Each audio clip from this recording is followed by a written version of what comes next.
Hey everybody, it's Tatiana with Back to Facts. What does 95% protection actually mean? What does it mean when they say that a vaccine gives you 95% protection against COVID-19? Well, we're about to find out. I'm going to try something new.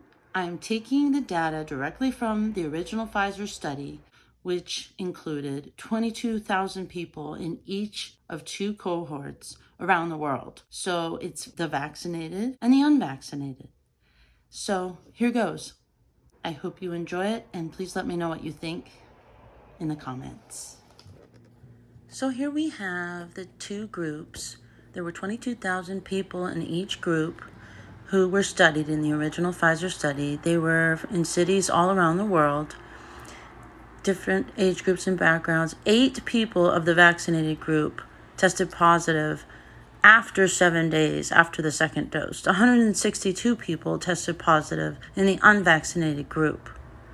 Now here I am drawing a representation of 1%. The amount of people who tested positive after either the placebo or the shot is so small compared to the amount of people being studied.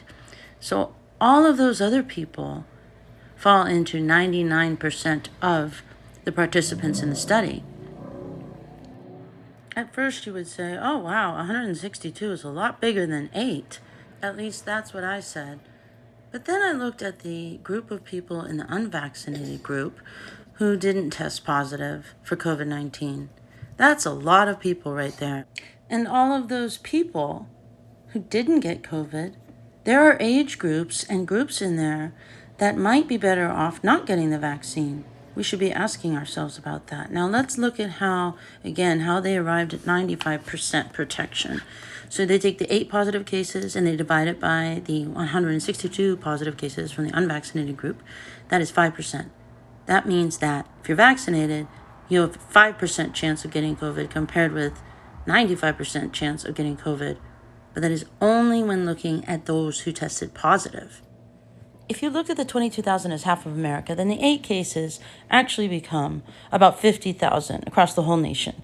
And that translates to about 2.2 million cases among the unvaccinated across the whole nation. But wait, there's more. Hundreds of patients were actually thrown out of the study who tested positive before 7 days after the second dose. So the study was only looking at people 7 days after their second dose. Yes, ladies and gentlemen, I had to search long and hard to find out the reason why 311 people who tested positive after vaccination were disqualified from the study, and that is because they got COVID before 7 days were up after their second dose. You want to know how many people tested positive before the 7 days were up after getting the placebo? 60 people in the unvaccinated group. So if you don't look at the 7-day thing, then more people tested positive in the vaccinated group than in the unvaccinated group. About a third more. Where does that leave us? Well, that leaves us with a negative protection against the disease. Yes, I repeat, negative protection. The Moderna actually excluded people, but their numbers were a little bit, basically they were essentially equal.